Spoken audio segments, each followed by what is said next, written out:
Почитувани, СДСМ и Мила Царовска го упропастија образованието. Последниот скандал со свидетелствата е само врвот на сантата мраз, наречена неспособност на власта. Првпат се случува на крајот на учебната година да нема свидетелства да им се поделат на учениците и според Министерството на Царовска најверојатно ќе се делат дури пред почетокот на новата учебна година. Очигледно, како и почетокот на учебната година лани, така и крајот на учебната година сега ги изненади властите. Срамно и бедно.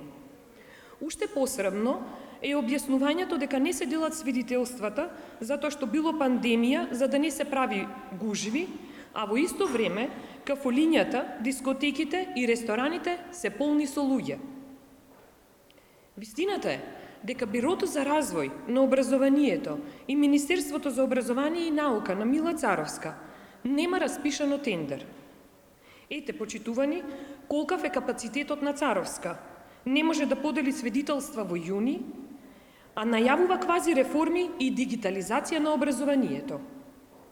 Патем, од учениците се бараат по 200 денари од свидетелство, што ако се земе предвид дека има 150.000 ученици, излегува дека Царовска ги плячка родителите за сума од неверојатни 300 милиони денари. Во услови кога во Македонија скоро 600.000 лица живеат во сиромаштија, кога бројот на социјални случаи за една година се зголемил за 10.000 нови на претходните 22.500 случаи во социјален ризик, Царовска им зема од семејниот буџет на граѓаните за работа која според Законот за основно и средно образование ги следува бесплатно. Ова покажува, покрај другото, дека се прави класичен криминал и кршење на законот кој гарантира бесплатно образование за секој ученик во основните и средните училишта.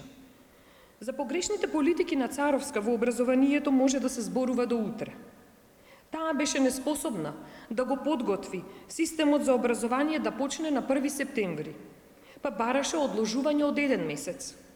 Таа беше неспособна да направи националната платформа за онлайн учење, иако помпезно ја навајавуваше.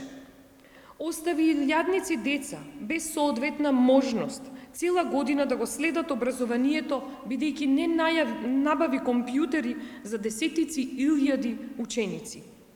Наместо реформи, насила спроведува лажни фински модели, иако за тоа беше критикувана и од експертската, и од јавноста, и од учениците, и од родителите. Поради Царовска, Македонија има една катастрофална учебна година. Единствено што знае министерката е да укинува предмет како историја, да укине печатени учебници, а гледаме и практично да укине пракса за делење свидетелства на крајот на учебната година. Царовска за една учебна година, колку што е министерка за образование, ја покажа целата своја неспособност. Доста е. Ви благодарам.